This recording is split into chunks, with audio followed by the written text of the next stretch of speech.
his magical signet ring. Now, this signet ring enables Solomon to overcome all his opponents and can transport him into the celestial spheres, where he learns the secrets of the universe. Now, let's get into the origin of the ring in both Mohammedan and Jewish folklore.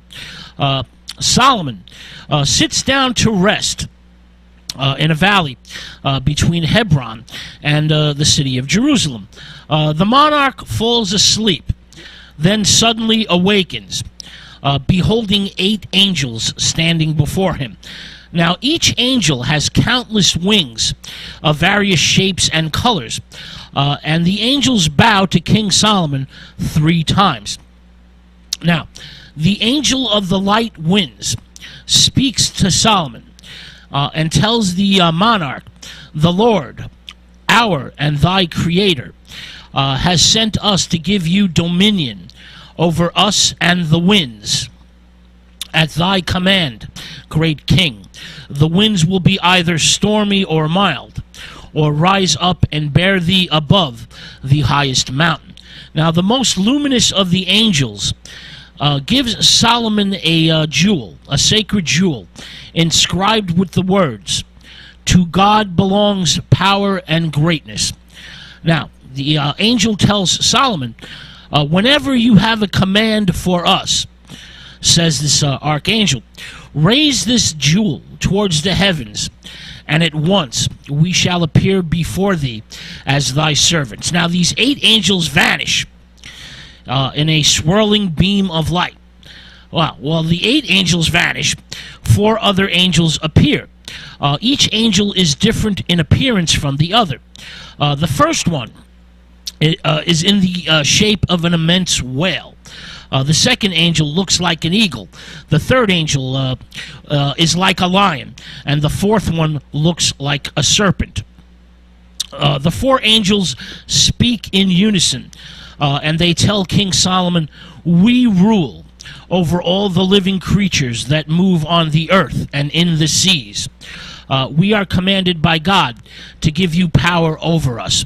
We will give you and thy friends all the good which the Lord has placed in our power, and will use all the evil that we have in our power against thine enemies." Thereupon the angel who rules over the birds of the air handed to Solomon another precious stone, inscribed with the words, "All creatures praise the Lord. Raise up this jewel above thy head, and by virtue of its power that thou canst call us at any moment and give us thy commands." Solomon can now understand the languages of all the wild beasts who inhabit the earth, the water, and the air. The king converses with them and spends much time speaking with the birds. The monarch is enchanted by the birds and their beautiful and melodious speech. The 4 angels suddenly vanish, and another angel appears. This is a mass visitation here.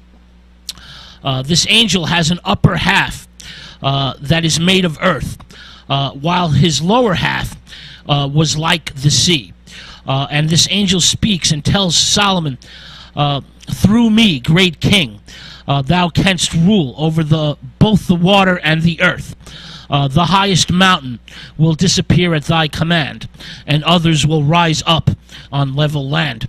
Rivers and seas will dry up, whilst dry and fertile land will be changed into sea and ocean."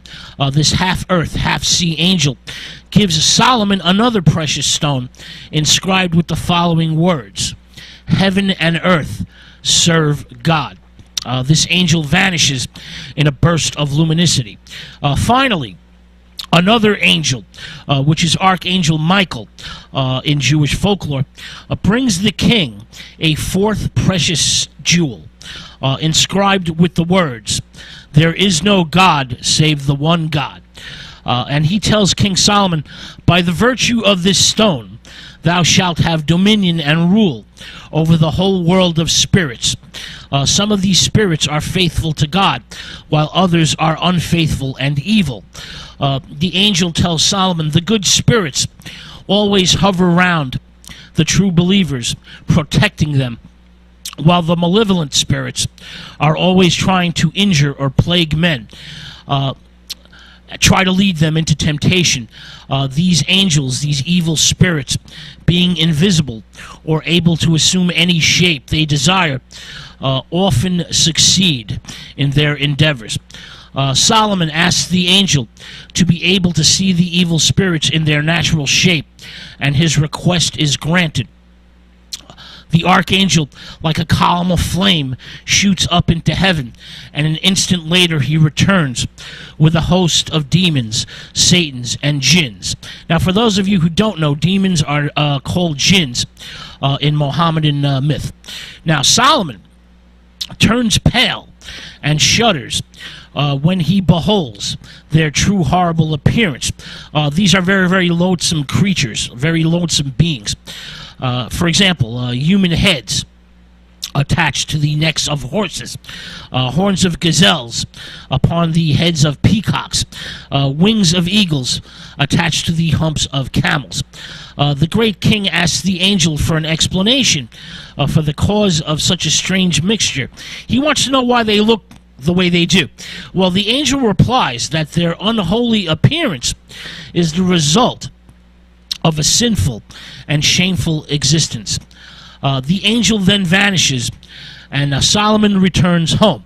Now, Solomon gives instructions to his finest artisan to have the 4 jewels the angels have given him as a gift from God to be set into a signet ring. With this magical ring, the monarch now has total control, power, and dominion over all the beasts and spirits, the earth, the winds, and the seas. Solomon's first action is to subjugate the evil spirits, the demons, the jinns, and he summons them all into his presence. At once, the great king presses his seal, the seal of the signet ring, upon their necks, marking them as his slaves.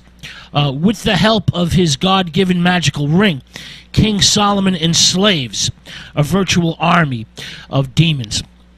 The king commands the male demons, the male jinns, to construct many buildings within the gates of Jerusalem, especially the great temple complex. The demons immediately go to work, and there is a mighty noise of hammers throughout the city of Jerusalem.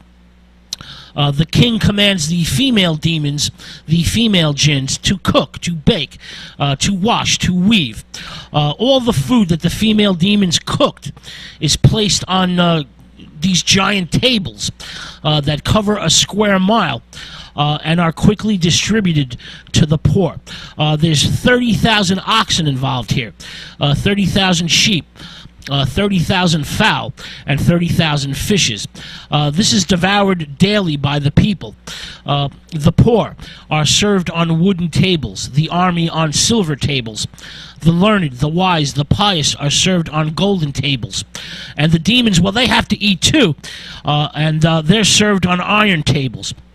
The jinns, the satans, the demons labor day after day to construct God's temple complex and the palace of the great king. The seal of Solomon, the seal of the signet ring, is a Star of David, a 6-pointed star comprised of 2 intersecting triangles. The seal of Solomon, the Star of David, has powerful magical properties as both an amulet and a talisman. The seal appears circa 1300 BC. That's when it first pops up. During the early Bronze Age, it's featured as a decoration on lamps, on sculptures, on friezes. This seal, the Star of David, is etched on the magical ring of King Solomon, and it enables the monarch to command this army of demons and jinns and protects him against the evil eye and the queen of the demons, Lilith, who is very, very jealous of the power given to Solomon by God. Now, the seal of Solomon, the Star of David, is also known as the hexagram. The hexagram, the seal of Solomon, is very, very important in the use in magic. It's placed inside and outside the magic circle. It helps to control spirits and demons during incantations. Now, the descriptions of King Solomon's magical powers are found in Pseudo-Agrafol